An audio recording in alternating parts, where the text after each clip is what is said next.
Hello, it's me again. This is something that's kind of quirky that just kind of came to me. When I go for walks, well, actually, when I'm doing anything, my mind wanders and I come up with weird and wonderful things and ideas. And I don't know. I think, I suspect I'm trying to figure things out as I've done my whole life. I like to learn and I like to know. So I love history and I like to know all the facts. Now, I've realized now that history probably isn't the way I think it is, but I like to figure things out and I like to know everything. And it's probably slightly counterproductive because I need to grow as a soul, but I'm wanting to know about all the kind of statistics and things rather than just saying, okay, I'm here to grow. So I'm probably getting bogged down in that. But for whatever reason, I was born into this mind that wants to know. So last year, okay, there is a bit of a division of people who believe in the flat Earth theory and people believe in that the Earth is round. And I have read things on both sides. Obviously, I was brought up in a system that tells me it's round, and there are a lot of good discussions about it being flat. Yeah, there's a lot of things that make perfect sense to me, and I am happy to say that, I can see where you're coming from. However, there is a little voice in me that says the earth is round, Terry. And it could be because I'm very well programmed, and it's still that I have to unpick that programming because there's a lot of stuff in my life that I'm still unpicking. Loads of stuff. And it's probably going to take me ages to heal from all this because my healing's only been going on a short time, really. So it could be that I'm still unpicking things and I'm still healing. So eventually I will evolve that feeling. Or it could be that the earth is round and, you know, that's the truth. But I don't know.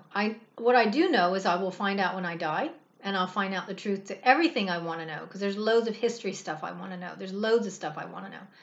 So, but I had to think. I was out on a walk last year. It was last summer. I want to say maybe August time. And it kind of occurred to me, I wonder, and this is just me just kind of spitballing here, ideas. I'm an idea person. I'm great at ideas. You want ideas for stuff? Come to me for ideas. I'm good at thinking out the box. I'm good at coming up with stuff. Probably 80% of the ideas I come up with are going to be pointless, but I'm good at coming up with ideas. I don't follow through with them. I got so many ideas of things I want to do for businesses and stuff. I don't follow through with anything. Yeah, that's where I get the disconnect. I'm an idea person, but then I want someone else to run with it. So this is what came to me. So what if essentially the Earth is round? And why I still feel like in my gut because I've always been a keen astronomer, and I think I said that one of the first things, actually was the first thing I bought when I had my first summer job at 14 years old, was a telescope. And I did astronomy class in school, and I do astrology now. Well, I don't do astrology like as a living, but I mean I dabble in it because I'm still learning. So, when we think about other planets, we think about them being round. Pluto round, Uranus round, Neptune round. And again, I realize those could be illusions, and I haven't reached a point yet where I've let go of that conditioning. So I'm open-minded to the idea that that's all conditioning. But I thought, let's just throw this out here as a theory. So let's say that the Earth is round, right? But that it is actually much bigger than we're told. Much bigger than we're told. Let's say that it's really massive. So let's say that we're taught that this is the Earth. It's this round thing. But let's say the Earth is really like way out here. And that the bit that we live on is actually just a very small portion of it. So let's say, again, just going to throw stuff out here. So let's say that the bit we live on is 20% of the entire size of the planet. And for some reason, they created this, so those, we call them Mr. Global. Mr. Global created this society that he calls Earth, she calls Earth, and it exists on 20% of the entire planet. And within that, it's kind of like a closed society. So that there is a, I guess you could call it a dome over it. Um, and that it, for all intents and purposes, it looks very flat because it exists in such a small part of the entire planet. And that within that, things can be controlled, like the weather and like our environment, and um, well, and everything that we're brought up into. Um, and because the and I got also, I had this feeling because they keep talking about, so it's been on my radar for like 2 years now about this new Earth. I've been hearing about new Earth, 5D Earth, new Earth. And then I thought, well, are we leaving? Is there two Earths? Are we leaving Earth? What's going on? So again, it goes back to me wanting to know everything. I want to figure it out. So what if the 80% is what we call new Earth? It is raising its frequency. And then the 20% we live on will eventually be absorbed in that because we can no longer live separate from the rest of Mother Earth, Mother Nature. So I was trying to fit in, I guess, all of the different theories of round Earth, flat Earth, old Earth, new Earth, 5D Earth, 3D Earth, trying to kind of incorporate it together because I couldn't get my head round, um, are we leaving, or, is the planet going to physically, and I do think it's going to physically change. It's changing now. We see all the volcanoes and everything else. But then again, if we live within kind of a very constricted area that's all controlled, so everything we see is controlled. I don't know. It just came to me on a walk that what if we live in this kind of like controlled dome environment, but what's going to happen is actually we're going to break out of that. Don't know. Something else that I was just going to mention too that occurred to me. Let me think. Let me think for one quick second. Okay, I had to pause it for a second because I couldn't think of what I was going to say next.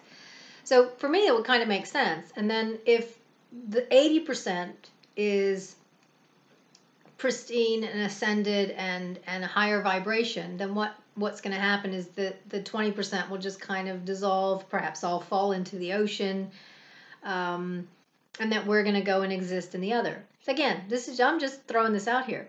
But if you think about it, we kind of trust what we see in media or in our textbooks or whatever as in regards to what things look like beyond our own communities. Now, yes, you can go traveling, and I've traveled in different places, so I know other places exist. I've gotten in a plane and I've sat in a plane while I've traveled somewhere, but how do I know that looks like, so if I just take the globe, how do I know I've traveled from there to there?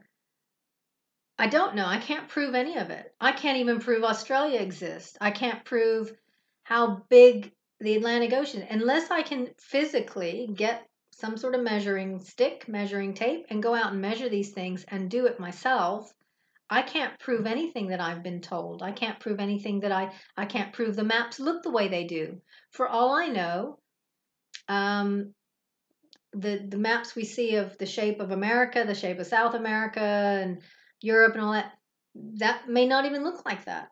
I don't know unless I have the ability with my own eyes to go out and measure these things or see them from a different vantage point.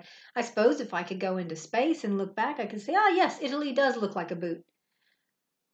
But right now I'm trusting it looks like a boot because that's what I grew up with. So just throwing this out. So I can't prove any of this stuff. And I realize that everything I learned is probably not how I thought it was. Anyway, so that's just one of my theories. As I say, when I'm doing things, whether I'm walking or just doing some sort of mundane job, my mind wanders and I come up with all sorts of strange things. I was having this is a strange thing. I was having kind of a guided meditation earlier, and the lady was saying, because it was a lady doing it with me. It wasn't like a pre-recorded thing. And she was saying, you go into here and then, you'll see your spirit animal. And The one that popped into my head is a dinosaur.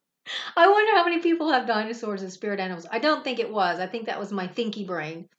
Because my thinky, as soon as she said spirit animal, my thinky brain started saying, "Ooh, what kind of animals do I like?" And I started just thinking of lots of animals. So I realized that I have some work to do to kind of just tune into it. But I just wonder if the dinosaur comes up as spirit animal. It would just be an interesting spirit animal. Anyway, thanks for listening. I hope you have a blessed day wherever you are on the earth plane, whether it's flat, whether it's round, whether it's, oval, who knows? Could be the shape of a teacup. We never know. Thanks for listening and namaste.